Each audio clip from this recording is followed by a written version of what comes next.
Stationery waves हम लोग discuss कर रहे थे क्लास में। तो हमें नेक्स्ट फॉर्मेशन के कुछ स्टैंडर्ड केसेस करने हैं, जिसमें first of all formation of transverse stationary waves in case of stretched string fixed at the both ends हमें करना है। जैसे ये एक स्ट्रिंग है, string means some metal wire, और ये दो एंड्स इट इज स्ट्रेच्ड, और यहां से जैसे इसको क्लैंप किया हुआ है और इस एंड से भी क्लैंप किया हुआ है, और लेंथ ऑफ स्ट्रिंग L है। तो वेव जब एस्टेब्लिश करेंगे तो इस एंड पर भी रिफ्लेक्शन फ्रॉम रिजिड एंड है और इस एंड से भी रिफ्लेक्शन फ्रॉम रिजिड एंड है। और रिफ्लेक्शन जब रिजिड एंड से होता है, रिजिड बाउंड्री से होता है, तो पॉइंट ऑफ रिफ्लेक्शन को नोड ही बनना होता है। ये सारी बात हमने डिस्कस की हुई है। यानी जब भी इस स्ट्रिंग पर स्टेशनरी वेव्स बनेंगी तो ये एंड्स, क्योंकि दोनों क्लैम्प्ड एंड्स हैं, तो इन एंड्स पर कंपल्सरी नोड्स ही बनेंगे। यानी x equal to 0 is a node और x equal to L is also a node. ये होना मस्ट है। तो इस कंडीशन को सेटिस्फाई रखते हुए किस किस तरह की वेव्स बन सकती हैं, तो थोड़ा समझेंगे कि नोड टू नोड मस्ट है कि गैप सेम है और इक्वल टू λ/2 है। तो यहां पर कुछ केसेस, पॉसिबल केसेस,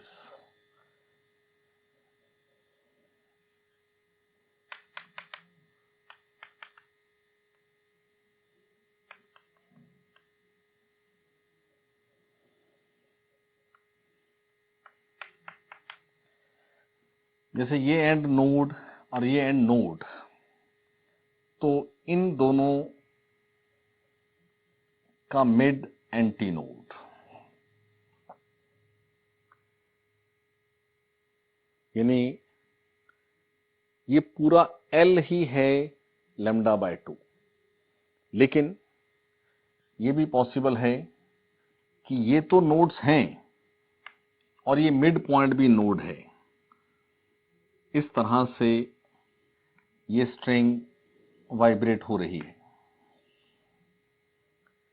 जिसमें L का हाफ λ/2 है और ये दोनों एंड्स नोड्स ही हैं। इस तरह से आप और पॉसिबिलिटीज डिस्कस कर सकते हैं कि ये स्ट्रिंग, जैसे यहां सिंगल लूप है, यहां आप 2 लूप्स बन गए, ऐसे ही आपके पास नोड टू नोड जो गैप है वो गैप L/3 हो जाए, लाइक दिस।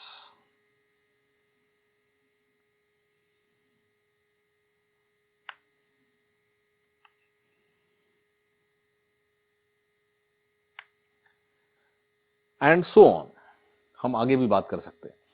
लेकिन यहां इस केस में L ही λ/2 है, यानी जो वेवलेंथ फॉर्म हुई वो 2L हुई। इससे ज्यादा वेवलेंथ की वेव इस स्ट्रिंग पर नहीं पॉसिबल है, क्योंकि इन दो एंड्स को नोड रखना जरूरी है। तो ये मैक्सिमम पॉसिबल वेवलेंथ है।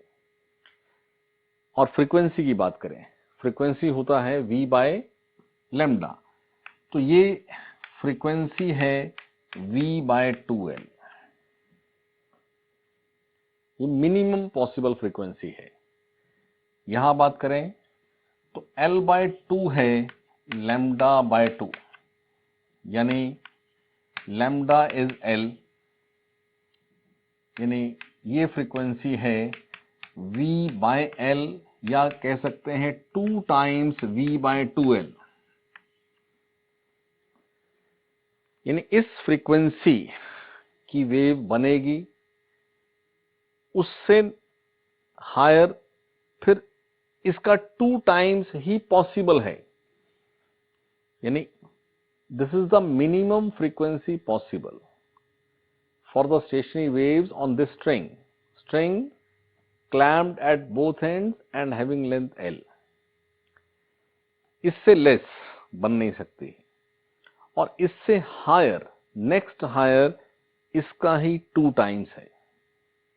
यानी अगर ये 100 हर्ट्ज है तो 100 हर्ट्ज से हायर 200 हर्ट्ज है, यानी इस स्ट्रिंग पर 120 हर्ट्ज, 140 हर्ट्ज, 150 हर्ट्ज ये सब नहीं बन सकती हैं। पॉसिबिलिटी इसकी है, फिर इसका 2 टाइम्स, बीच में कुछ नहीं, एंड दिस इज मिनिमम। ऐसे यहां चेक करें तो L/3 इज λ/2, जिसका मतलब है कि लैम्डा इज 2L/3, जिसका मतलब है कि फ्रीक्वेंसी इज 3V/2L, यानी 3 टाइम्स V/2L। तो ये सब आपके पास पॉसिबिलिटीज, जहां हम इसको जनरलाइज करें तो नेक्स्ट बनना है 4 टाइम्स, यानी फ्रीक्वेंसी जो पॉसिबल हैं, possible frequencies are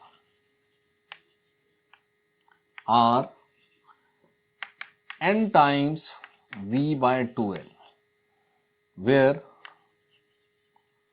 n denotes the possibility, n equal to 1 is the first possibility, n equal to 2 second possibility, n equal to 3 third possibility। ठीक है, और यहां ये भी समझें कि कहीं ये n जो लूप्स बनते हैं उसका नंबर भी डिनोट कर रहा है। फर्स्ट पॉसिबिलिटी में जब n1 था तो एक ही लूप बना, सेकेंड पॉसिबिलिटी में जब n2 था तो 2 लूप्स में स्ट्रिंग वाइब्रेट हो रही है, जब n3 है तो 3 लूप में हो रही है। तो यहां पर जो n है, it also denotes the number of loops in which the string is vibrating. और क्योंकि एक स्ट्रेच स्ट्रिंग में जो वेव वेलोसिटी है वो √T/μ है, where T is tension in string and mu is the linear mass density और mass per unit length। तो ये जनरल फॉर्मूला ऐसे भी लिखा जाता है n/2L √T/μ। इस v को यहां √T/μ ऐसा पुट भी करके रखते हैं। तो कुछ ये भी बात समझेंगे साथ में कि इस स्ट्रिंग में जो मिनिमम पॉसिबल फ्रीक्वेंसी है, जो कि इस केस में V/2L है, first possibility, that is known as fundamental frequency of the string। State question आ सकता है कि इस स्ट्रिंग की फंडामेंटल फ्रीक्वेंसी क्या है, तो आंसर है V/2L, यानी 1/2L √T/μ।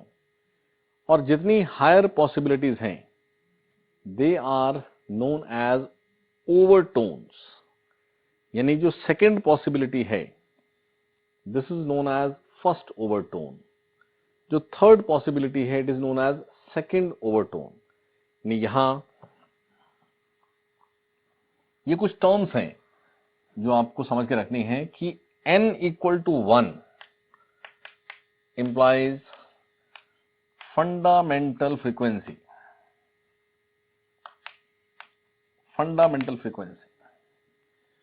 and n equal to 2 second possibility, n equal to 3, n equal to 4, these all are known as overtones।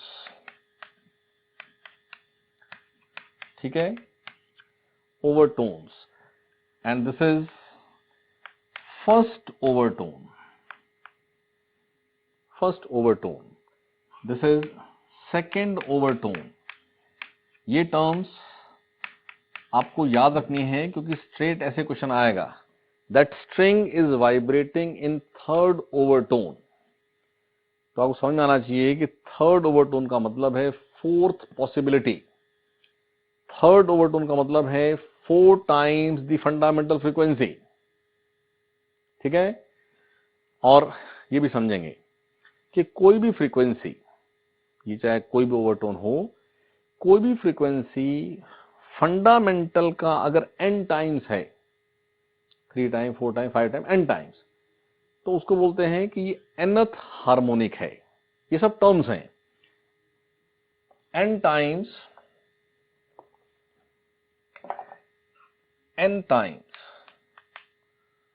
the fundamental frequency implies nth harmonic. n times the fundamental frequency implies nth harmonic.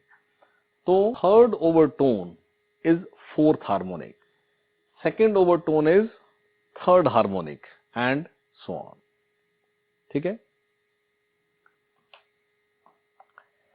और जैसे ये string यहां show की जिसमें ये 2 ends clamped थे, तो एक formation of transverse stationary strings, इसको स्टडी करने के लिए फिजिक्स लैब में एक एपरेटस यूज होता है which is known as sonometer.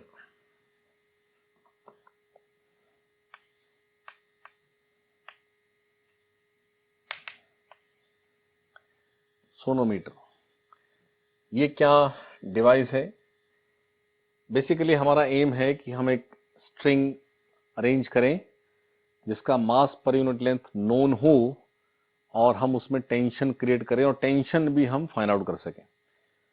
तो इस एपरेटस में यहां इस एंड पर एक पुली और एक रोप पासिंग ओवर दिस पुली, और यहां पर हम कोई वेट, नोन वेट सस्पेंड कर लेते हैं। और फॉर्मेशन ऑफ वेव के लिए इस तरह से एडजस्टेबल सपोर्ट्स हैं, ये they are known as wedges. String passes like this और इस तरह से ये इसके ऊपर से पास हो रही है लाइक दिस, और ये यहां क्लैम्प्ड है। तो यहां पर इन सपोर्ट्स के बीच में आप कोई म्यूजिकल इंस्ट्रूमेंट देखेंगे स्ट्रिंग बेस्ड, तो आपको समझ में आएगा कि ऐसी सपोर्ट्स के बीच में वायर होती है और यहां एंड पे उसको एक स्क्रू से टाइट करते हैं। तो यहां टेंशन क्रिएट करने के लिए वेट यहां आप कम ज्यादा कर सकते हो, और जैसे ही स्ट्रिंग खींचेगी इस एंड पे ऐसे प्रेस होगा तो ये एंड बिहेव करता है एज क्लैम्प्ड, ठीक है ना। इस वेट की वजह से ये सपोर्ट को ये स्ट्रिंग ऐसे प्रेस कर रही है, तो दिस पॉइंट इज क्लैम्प्ड। ऐसे यहां प्रेस कर रही है, so this and is clamped. और ये गैप एडजस्टेबल है, हम इस गैप को कम ज्यादा करके वैल्यू ऑफ एल एडजस्ट करते हैं। लैब में ये ऑपरेटर्स नोन एज सोनोमीटर जो यूज होता है, उसमें जो स्ट्रिंग यूज्ड है वो रिप्लेस कर सकते हैं। तो स्ट्रिंग की जो मास पर यूनिट लेंथ है, जो इस मटेरियल डेंसिटी और रेडियस से डिसाइड होती है, वो जो भी है फिक्स है। लेकिन इस एक्सप्रेशन में फ्रीक्वेंसी इज से फंडामेंटल 1/2L/T/μ, तो कोई डिजायर्ड फंडामेंटल फ्रीक्वेंसी सेट करने के लिए हम इस वेट को एडजस्ट कर सकें, ये टेंशन होना है mg, और gap between the supports, between the wages is the L used here. ये इसलिए समझना जरूरी है क्योंकि आपको न्यूमेरिकल्स जो है उसमें सोनोमीटर देकर के क्वेश्चन बनाया जाता है कि एक सोनोमीटर में हमने 5 kg वेट सस्पेंड किया है, सोनोमीटर में गैप बिटवीन द सपोर्ट से 30 सेंटीमीटर है, तो what is the fundamental of frequency of the wave form? तो आप यहाँ टी क्या यूज करेंगे? mg। आप एल क्या यूज करेंगे? Gap between the supports. ठीक है।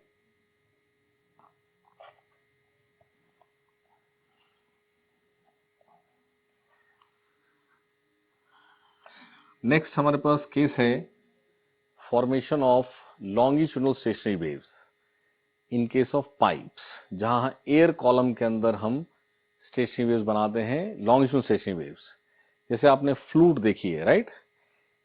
एक फ्लूट का कॉमन डिजाइन कुछ ऐसा है कि एक पाइप रहता है, इस पाइप में यहां एट दी माउथ आपके पास इस तरह से कोई एक शेप बनी रहती है, लाइक दिस। ठीक है। और आप एयर ब्लो करते हो और यहां पर ये ओपन है। बहुत बार आप विसल देखेंगे ना, तो विसल भी ऐसी रहती है, यहां एंड ओपन रहता है। तो ये वो एयर कॉलम है जहां वेव फॉर्म होती है। ये खाली उस वेव फॉर्मेशन का एक मेथड कि आप यहां से एयर को पुश करके इस कॉलम में एयर पार्टिकल्स को अपनी डिजायर्ड फ्रीक्वेंसी से वाइब्रेट कराते हैं। और ये एंड इन जनरल हम फ्लूइड देखते हैं तो ओपन होता है, बट दिस एंड हमें डिस्कस करना है कि ये एंड क्लोज भी हो सकता है। तो क्लोज होगा तो एक रिजिड बाउंड्री है जिससे रिफ्लेक्शन हो जाना है, और अगर ये ओपन होगा तो एक तरह से ओपन बाउंड्री है, फ्री बाउंड्री है, जिससे रिफ्लेक्शन होता है। ये एंड भी, क्योंकि यहां से ये ओपन है ना, तो पाइप बेसिकली जिसमें वेव्स फॉर्म हो रही हैं उसका ये एंड तो ओपन ही है, यहां ओपन हो, परमानेंट ओपन रहता है। ठीक है। लेकिन दूसरा एंड हो सकता है ओपन हो सकता है क्लोज हो। यानी आपके पास two types of organ pipes are there, जिसमें ये एक एंड तो इन दोनों में ही ओपन है, but pipe closed at one end, this is pipe open at both ends. तो हमें जो एक फॉर्मेशन डिस्कस करना है, तो हम ये पूरी एक फ्लूइड का कोई फिगर नहीं बनाएंगे, हम ये एंड ओपन लेंगे, ये एंड एक केस में ओपन रखेंगे, एक केस में क्लोज रखेंगे। तो ये कैसी वेव्स बनेगी ये समझना है। तो देखो, रिफ्लेक्शन का एंड है ये, this is x equal to 0, और ये जो भी लेंथ है ये l है। तो जब एंड क्लोज है तो रिफ्लेक्शन फ्रॉम रिजिड बाउंड्री, तो पाई का फेज डिफरेंस, तो point of reflection is node. Free boundary, no phase difference, point of reflection is anti node. और ये एंड तो ओपन है ही है। तो पाइप्स के केस में एट दी ओपन एंड हमेशा anti node of stationary wave बनना है, क्योंकि ओपन एंड क्या है? Free boundary. और क्लोज्ड एंड को कंपलसरी नोड बनना है। इन कंडीशन को सेटिस्फाई कराते हुए क्या क्या पॉसिबिलिटी है वो डिस्कस करना है। और नोड टू एंटी नोड जो भी वेव बनेगी उसकी लैम्डा ऐसी होगी कि node to anti node it is lambda by 4 and node to node it is lambda by 2। ठीक है। तो पहला केस नोट करना है, pipes closed at one end, pipe closed at one end. ये आपके पास हम कुछ केसेस डिस्कस करने के लिए ऐसा फिगर बना लेते हैं।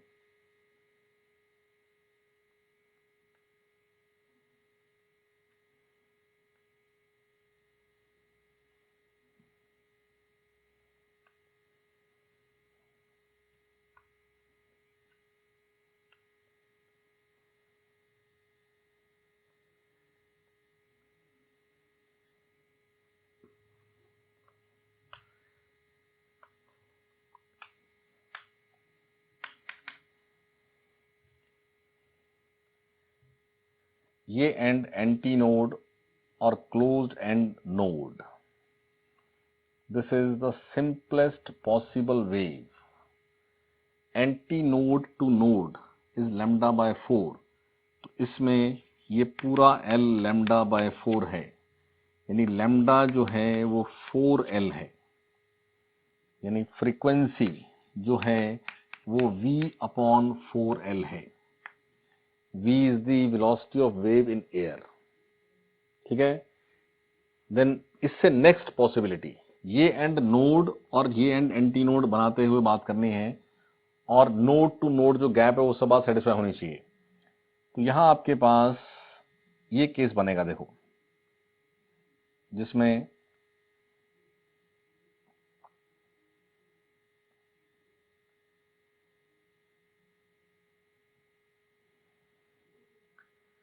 इस ये एंटी नोड, ये नोड, ये एंटी नोड और ये नोड.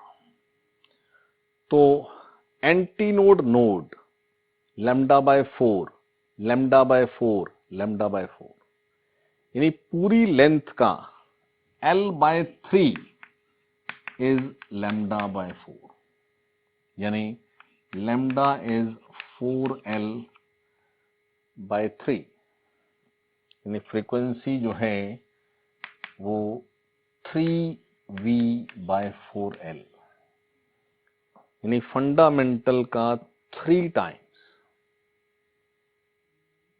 फंडामेंटल के बाद नेक्स्ट पॉसिबिलिटी इज फंडामेंटल का 3 टाइम्स, यानी 100 हर्ट्ज अगर V बाय 4L की वैल्यू है तो 100 हर्ट्ज से हायर 300 हर्ट्ज ही पॉसिबल है. कोई 150 नहीं, कोई 200 नहीं, कोई 250 नहीं. और नेक्स्ट आगे बात करेंगे. तो इस तरह से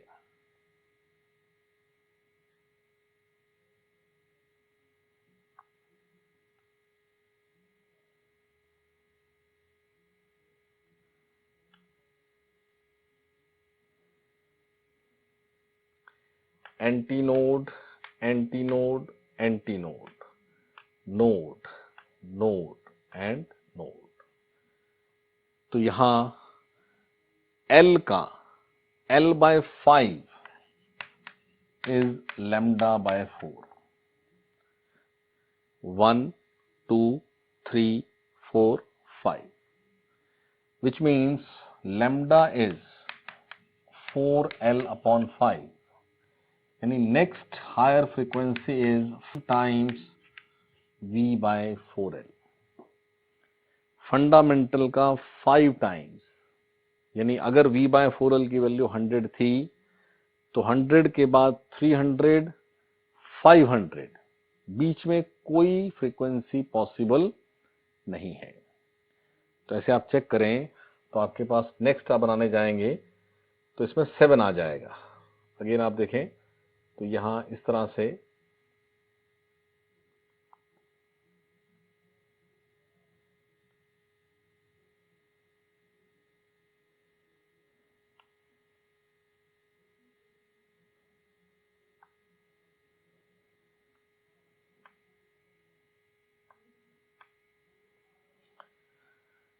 तो यहां L बाय 7 है लैम्डा बाय 4, यानी लैम्डा जो है वो 4L बाय 7 है, यानी फ्रीक्वेंसी जो है वो 7 टाइम्स V बाय 4L है.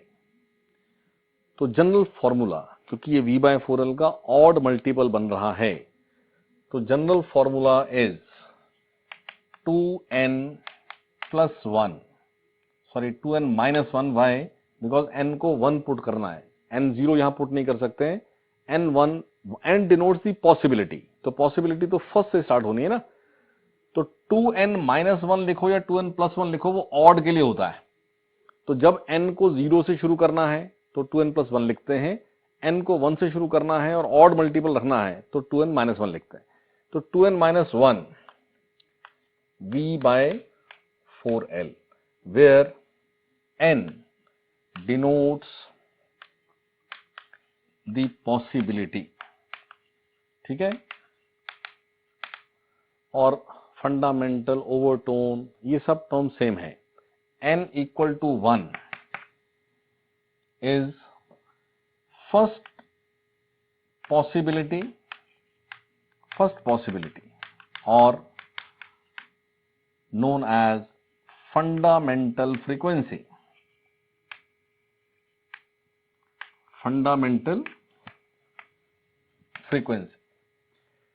N equal to 2 is second possibility, लेकिन फर्स्ट ओवरटोन,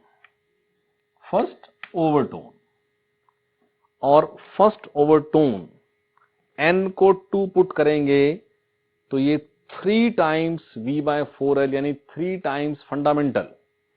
तो यहां पर first overtone is third harmonic, second harmonic is absent. In case of pipes closed at one and, second harmonic is absent.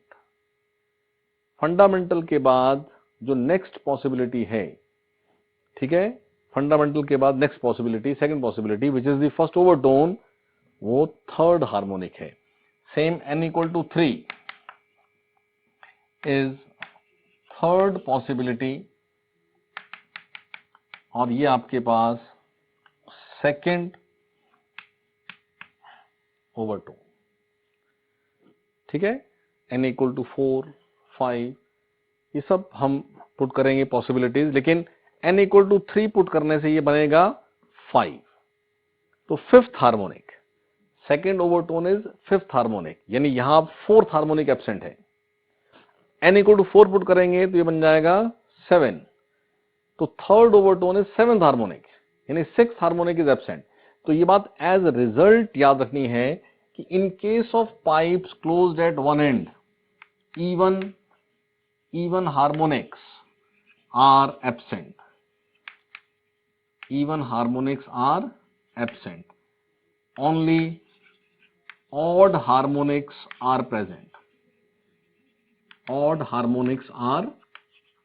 present. ठीक है।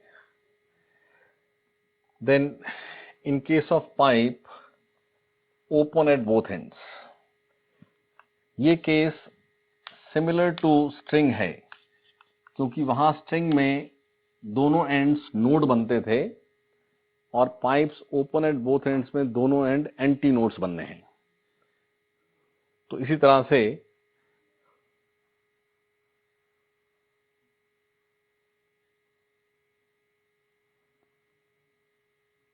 Pipes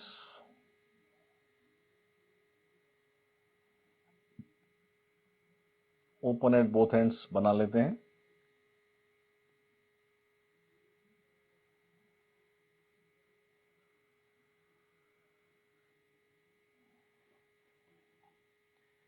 तो दोनों ends anti node ले लें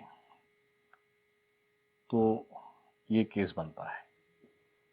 सिंपलेस्ट केस ये है जिसमें L एंटी नोड और ये नोड, तो एंटी नोड इज λ/2, मीन्स पूरा L है λ/2, सो लैम्डा इज 2L, यानी minimum possible frequency is v/2L।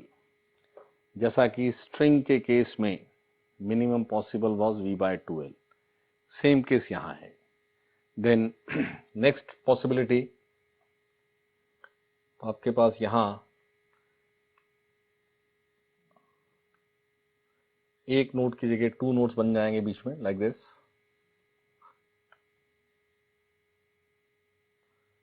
तो एंटी नोड, तो L/2 इज λ/4, यानी लैम्डा जो है, लैम्डा इज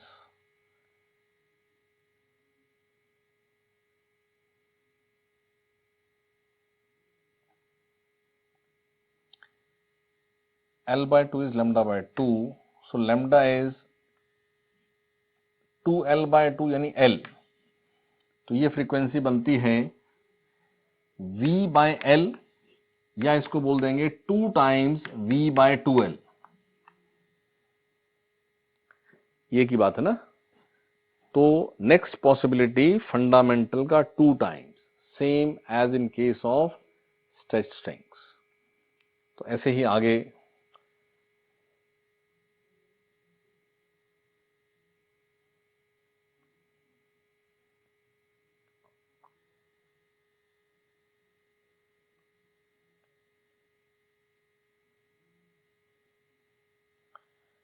तो L, ये एंटी नोड, ये भी एंटी नोड, ये भी एंटी नोड, ये भी एंटी नोड।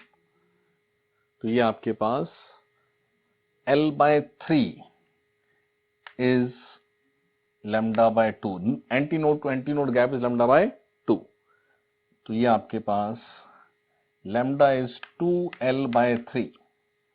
नेक्स्ट पॉसिबिलिटी आपके पास आ रही है 3 times V/2L, same as strings.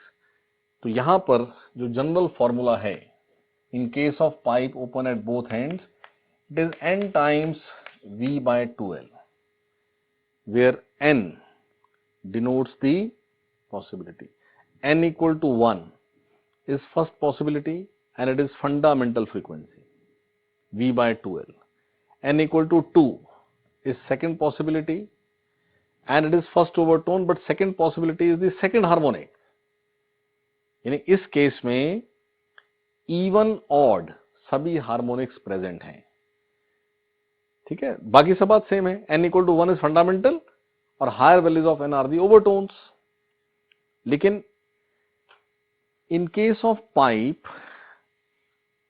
Open at both ends, the fundamental is V/2L and even odd सभी हार्मोनिक्स प्रेजेंट हैं।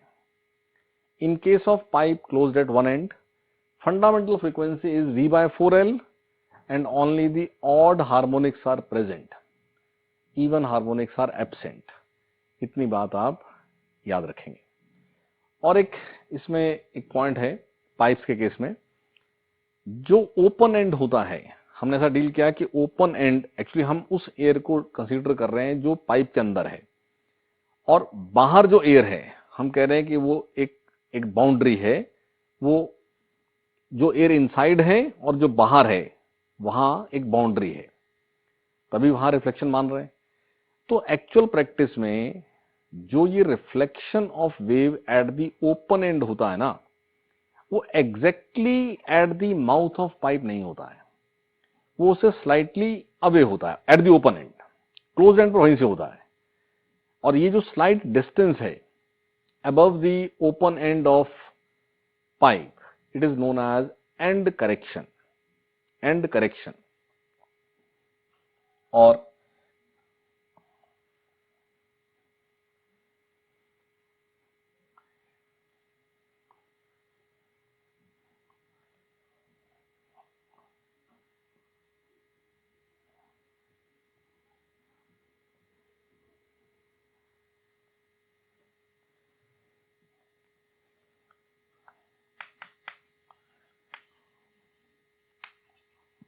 एंड करेक्शन ई से डिनोट करते हैं, और ये 0.3 टाइम्स डायमीटर ऑफ पाइप या 0.6 टाइम्स रेडियस ऑफ पाइप, ऐसा यूज होता है। मतलब स्टैंडर्ड आपके पास डाटा है। ये आपको अगर कहा जाए कि आप एंड करेक्शन को अकाउंट फॉर करो, यानी अगर मैं fundamental frequency pipe closed at one and में शो करूं, तो ये लेंथ L है, इस लेंथ के ऊपर एक स्मॉल e और लेना, और इस तरह से ये वेव होनी है। यानी एंटी नोड टू नोड जो हम L मानते थे, एक्चुअली वो L नहीं है, वो L+E है। What is the value of E? If the internal diameter of pipe is D, then the value of E is 0.3D। ठीक है। तो अगर एंड करेक्शन हम कंसीडर कर रहे हैं तो जो लेंथ हम ले रहे थे ना L, इसमें क्लोजर वर्णन ये फॉर्मूला था, तो L की जगह हमें L प्लस ई होना होता है।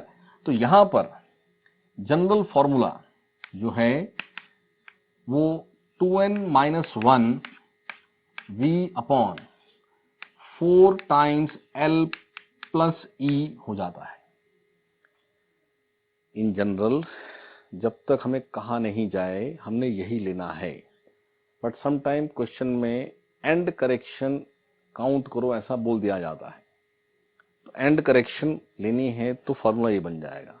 एंड करेक्शन क्या है ये बात भी हमें पता होनी चाहिए कि पाइप्स के केस में ओपन एंड पर जो रिफ्लेक्शन है वो exactly at the mouth of pipe नहीं होता है, स्लाइटली अबव होता है, और ये slight distance above the mouth of pipe is known as end correction. लेकिन अगर ये pipe open at both ends like this, तो यहां भी दोनों एंड्स पर एंड करेक्शन आएगा। ये L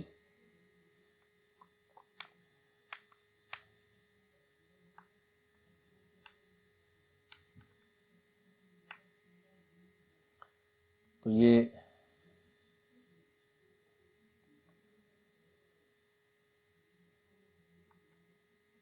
इस तरह से, तो ये जनरल फॉर्मूला जो है ये n times v bye twice of L plus 2e आ जाएगा। तो ये भी ध्यान रखेंगे, ये इधर भी e ऐड हो गया, इधर भी ऐड हो गया, तो क्या बन गया L प्लस 2e। और ये सब जो डिस्कस किया इन सब पर भी जो है क्वेश्चंस आपको मिलते हैं, तो आप नोट करें एग्जांपल्स।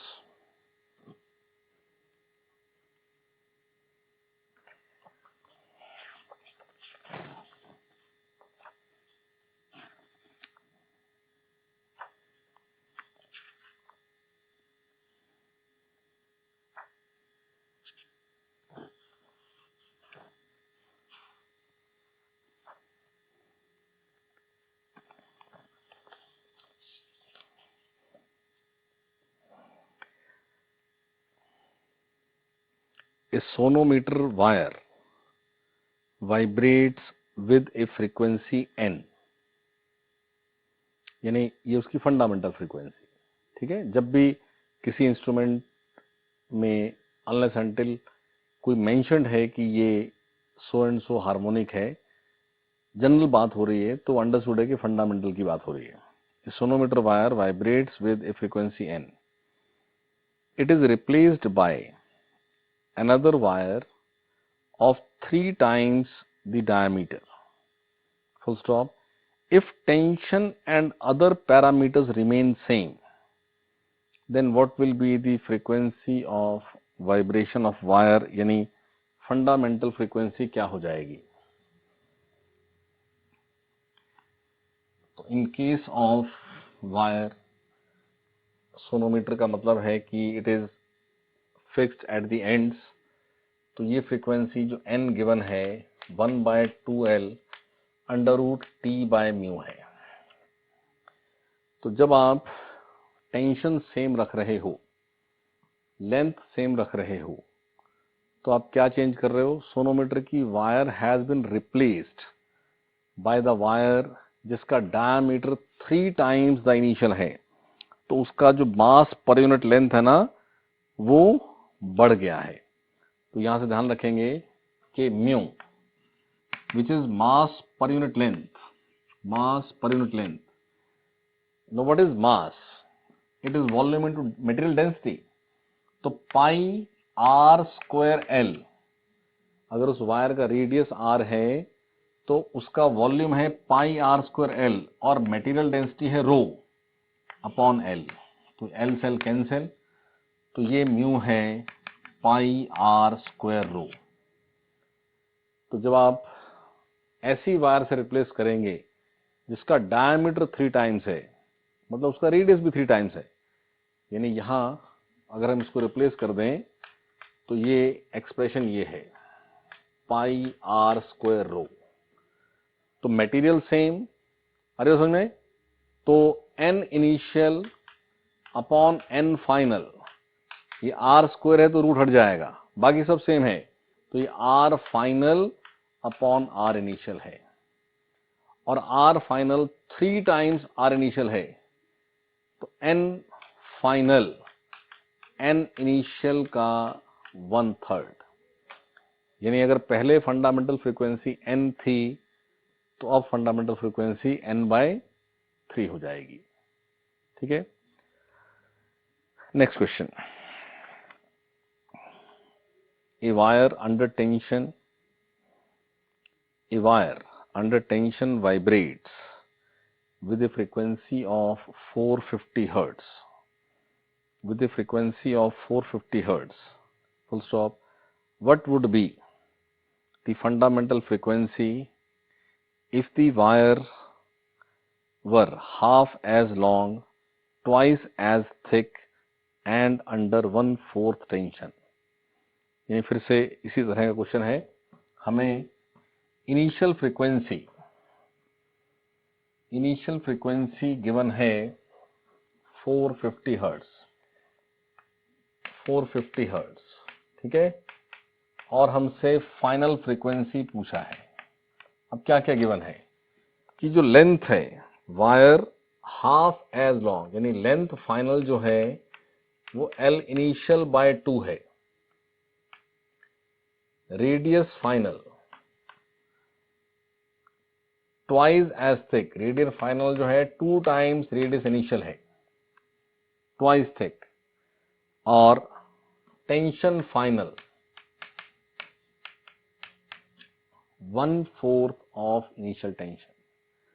तो यही एक्सप्रेशन यूज हो जाएगा, यानी आपके पास frequency initial by frequency final, it is tension initial upon tension final under root, it is length final upon length initial, it is radius final upon radius initial। तो ये सब पुट करें तो न्यू फाइनल सॉल्व हो जाएगा। ठीक है, next question.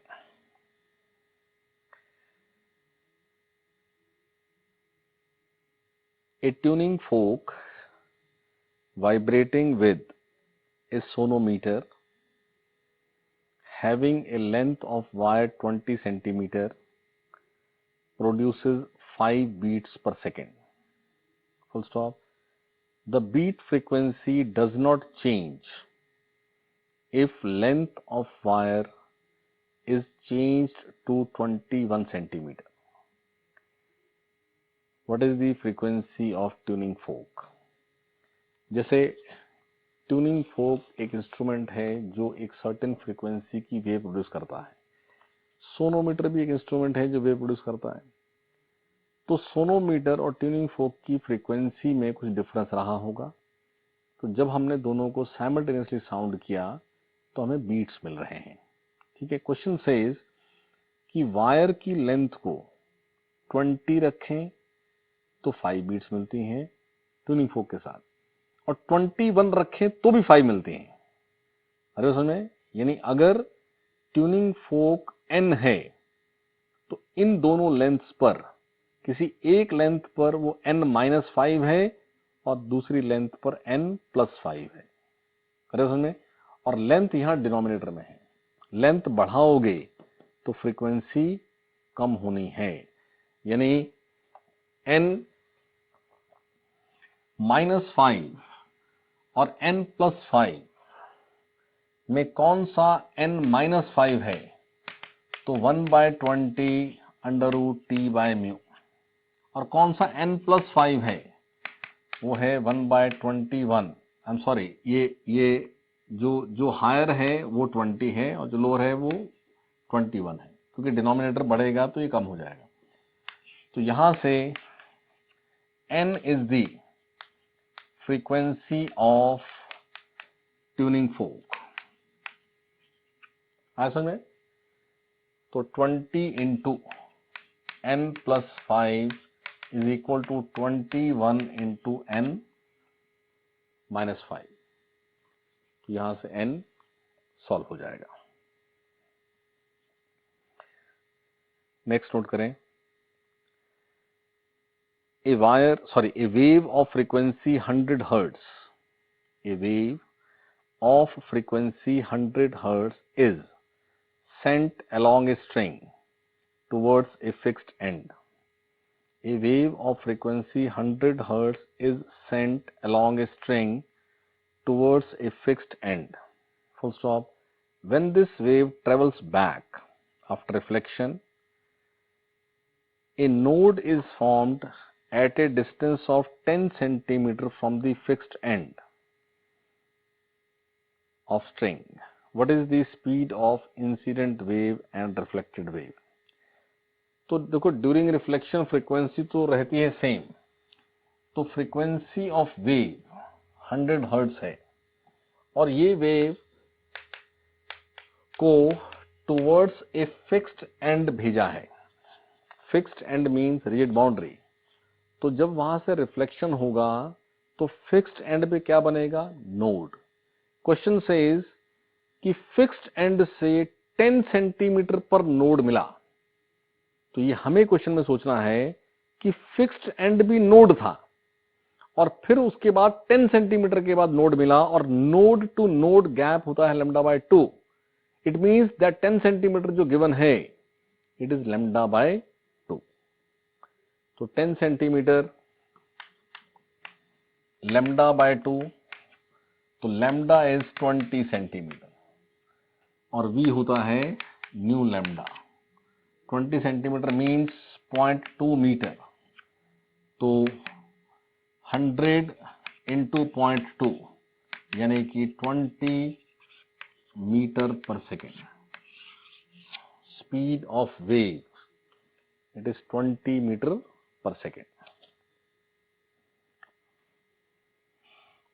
Next, a weight is attached to the free end of a sonometer wire. Full stop. It gives resonance at a length of 40 centimeter when it gives resonance at length of 40 centimeter with a tuning fork of frequency 512 hertz. Full stop. The weight is then fully immersed in water, comma, the resonant length is reduced to 30 centimeter. What is the relative density of weight suspended?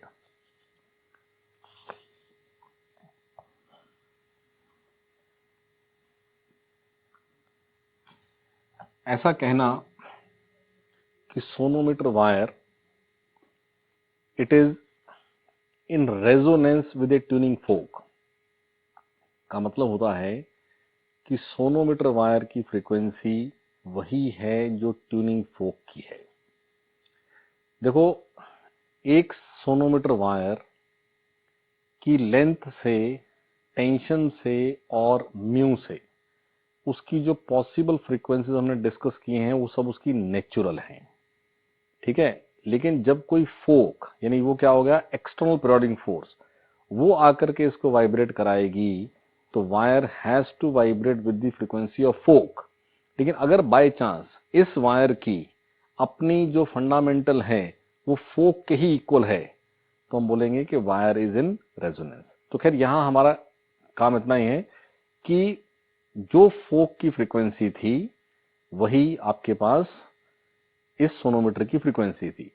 जब suspended wait को हमने water में immerse कर दिया तो water की बॉइंट force की वजह से टेंशन इन द स्ट्रिंग कम हो जाएगी, यानी वायर की नेचुरल फ्रीक्वेंसी बदल जाएगी।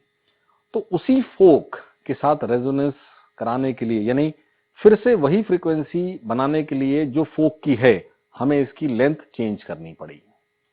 Resonant length is reduce to 30 centimetre. तो ये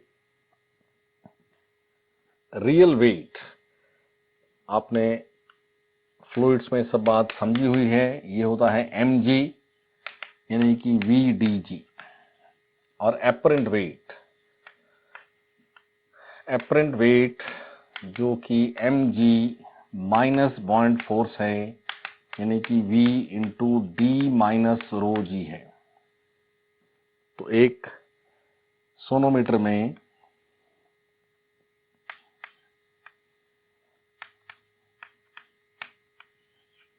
आपने ये वेट पहले ऐसे सस्पेंड किया हुआ था, फिर आपने इसको वाटर में इमर्स कर दिया लाइक दिस। तो पहले टेंशन थी mg, फिर टेंशन है mg माइनस बॉइंट फोर्स। तो 1/2 इंटू 40 अंडर रूट VDG/μ, ये फ्रीक्वेंसी वही थी जो फोक की थी। और फिर लेंथ हो गया 30 और V इंटू डी माइनस रो G/μ। तो यहां से ये जब चेंज हुआ तो ये भी चेंज हुआ, और ये भी सेम है एज दैट ऑफ फोक, आपस में इक्वल हैं। तो यहां से root d by 4 it is equal to root d minus rho by 3, यानी d by 16 is d minus rho by 9। तो हमें रिलेटिव डेंसिटी यानी कि हमें d बाय रो बताना है, ठीक है। तो 9d, ये क्रॉस मल्टीप्लाई करें, it is 16d minus 16 rho, और 16 रो इज 7d। तो 16 by 7 is d by rho. तो relative density of weight suspended it is 16 by 7। Next question, the two wires are in unison। Unison का मतलब होता है कि दोनों वायर्स में जो tension T, tension mu L, ये ऐसी वैल्यूज हैं कि उससे दोनों की फंडामेंटल सेम है। Unison implies they are having same frequency, means they are producing 0 beats। The two wires are in unison if the tension in one of the wires is increased by 1%। जिसमें tension बढ़ा देंगे उसकी frequency बढ़ जाएगी, तो 3 beats are produced। अब दोनों की फ्रीक्वेंसी डिफरेंट हो गई, तो 3 beats are produced in 2 seconds। Then what is the initial frequency of each wire? तो ये 1% यानी एक स्मॉल चेंज है, क्योंकि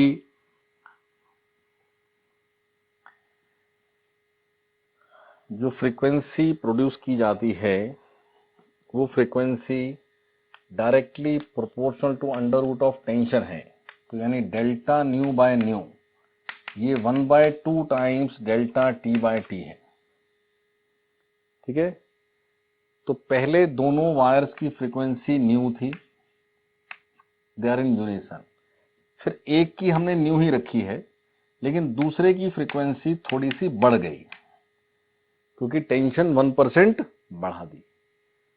तो अब इन दोनों को साउंड किया तो इन दोनों का फ्रीक्वेंसी डिफरेंस क्या है, delta nu.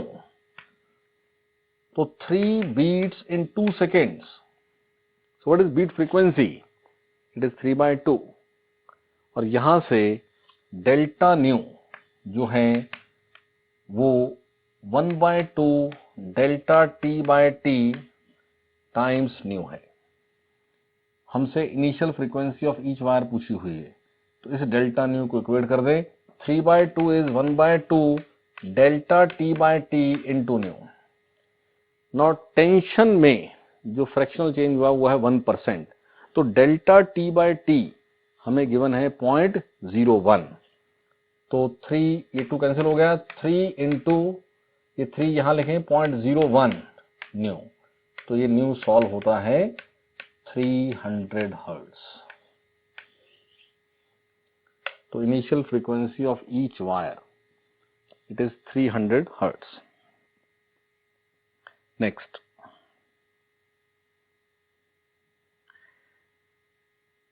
a stretched string of 1 meter length fixed at both ends, having mass 5 into 10 to the power minus 4 kg, is under a tension of 20 Newton. Is under a tension of 20 Newton. Full stop. It is plucked at a point situated at 25 centimeter from one end. Then what will be the frequency of stretched wire? देखो, एक wire को vibrate कराने के लिए wire is stretched, और wire में, जैसे ये वायर है, इस वायर को वाइब्रेट कराना शुरू करना है। जैसे हमारे पास किसी भी ऑसिलेशन में क्या है कि आपने मीन पोजीशन से उसको डिस्प्लेस किया और छोड़ दिया, ऐसे ही हमें क्या करना होता है कि वायर को कहीं से भी हम होल्ड करें और उसको ऐसा खींच करके छोड़ दें, प्लग करें। जैसे गिटार में आप देखें, गिटार में वायर स्ट्रेच रहती है, देन हम जगह जगह से उसको प्लग करते हैं, प्लग करके छोड़ते हैं। जहां से प्लग करेंगे, यानी आपने उसको एक्सट्रीम में जाके छोड़ा है, तो हमेशा वो पॉइंट एंटी नोड बनना होता है। तो ये हमें समझना पड़ेगा कि इस वायर की लेंथ 1 मीटर यानी कि 100 सेंटीमीटर थी, और इसके इन दोनों एंड्स पर नोड बनना मस्ट था, और हमने अगर इससे 25 सेंटीमीटर को पॉइंट को प्लग किया है, तो 25 सेंटीमीटर पे हमने एंटी नोड बना दिया है। तो नोड और एंटी नोड का गैप इज λ/4। तो λ/4 यहां 25 सेंटीमीटर है, यानी कि λ/2 50 सेंटीमीटर है। इट मीन्स इन दोनों नोड्स के एग्जैक्ट मिड में एक नोड और है, और ये वायर अपनी फर्स्ट ओवरटोन में वाइब्रेट हो रही है। और इस एग्जांपल से समझेंगे कि हमें एक वायर जिस भी पॉसिबल फ्रीक्वेंसीज या जिस भी डिजायर्ड हार्मोनिक से हमें उसे वाइब्रेट कराना होता है, हम उसी के अकॉर्डिंगली वो पॉइंट सेलेक्ट करते हैं जहां से उसको प्लग किया जाए। जैसे अभी 25 पे प्लग किया, मान लो मैं इसको 10 पे प्लग करता तो एंटी नोड 10 पे बनता, तो फिर anti node to node gap होता λ/4 10, यानी λ/2 हो जाता 20। तो 20 तो 100 में 5 बार आएगा ना, तो 5 लूप्स बनेंगे। यानी उस केस में ये वायर 5th हार्मोनिक में वाइब्रेट हो रही होगी। तो इस गिवन इंफॉर्मेशन से हमें समझ में आया कि इस सिचुएशन में जब हमने 25 सेंटीमीटर पे प्लग किया है, तो वायर को इस तरह से वाइब्रेट होना है, और ये वायर का 2nd हार्मोनिक है, फर्स्ट ओवरटोन है। तो इसकी क्या फ्रीक्वेंसी है? तो इसका आंसर होगा 2/2L √T/μ। तो यहां क्वेश्चन में उसका टेंशन दिया है 20 न्यूटन, और उसका मास, वायर का मास और उसकी लेंथ गिवन है, तो वहां से मास पर यूनिट लेंथ बन जाएगा। ये 5 × 10⁻⁻4 kg है, और जो लेंथ ऑफ वायर है वो है 1 मीटर। तो ये जो म्यू की वैल्यू है ये 5 × 10⁻⁻4 kg/मीटर है। तो यही म्यू यहां पुट हो जाएगा, और टी न्यूटन पुट हो जाएगा। लेंथ आपके पास 1 मीटर है, और ये 2nd harmonic, first overtone. Next question note करें। 2 wires of same material and radii r and 2r respectively are welded together end to end, full stop. The combination is used as a sonometer wire and kept under tension T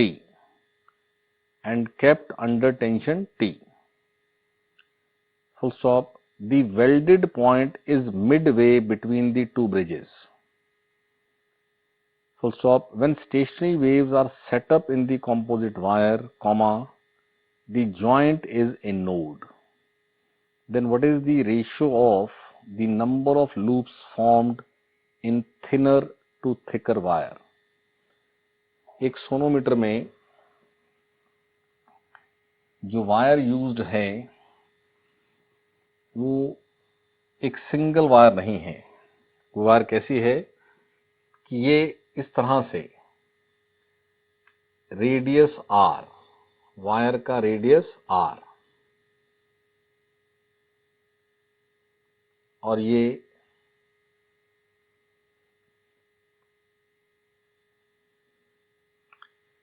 to are, ये wire used है as sonometer wire, और bridges के बीच में इस तरह से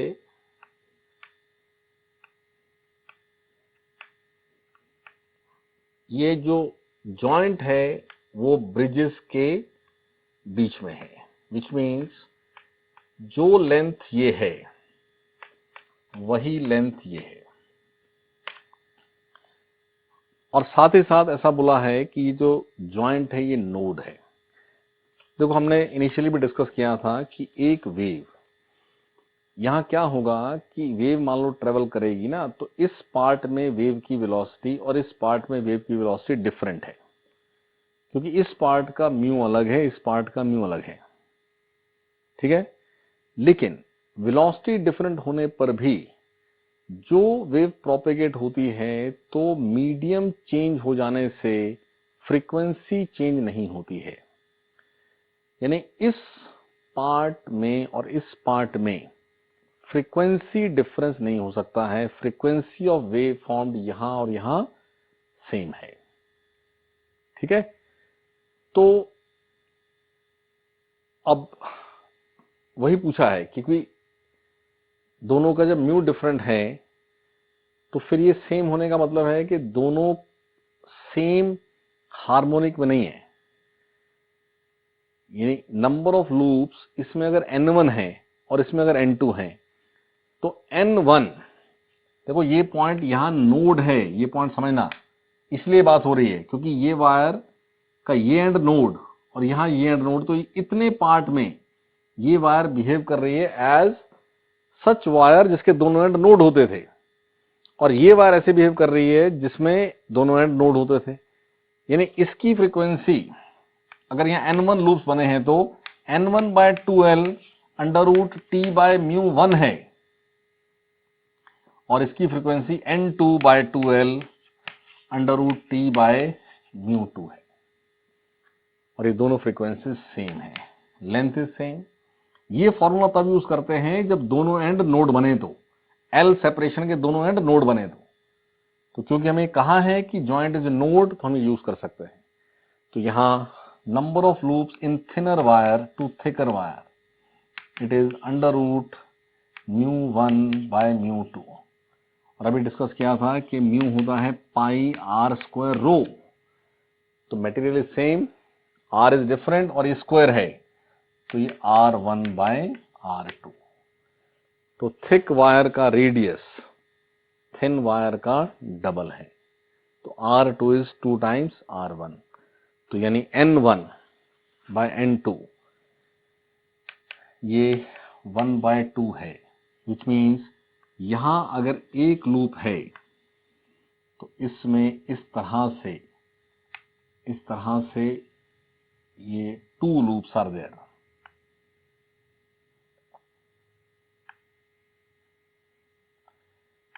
इस तरह से ये जो फ्रीक्वेंसी है और ये जो फ्रीक्वेंसी है वो सेम है। इस पार्ट में स्पीड अलग है तो वेवलेंथ अलग हो गई, यहां स्पीड अलग है तो वेवलेंथ अलग हो गई, बट फ्रीक्वेंसी दोनों में सेम है, तो लूप्स का नंबर डिफर होकर के ये चीज अचीव हुई है।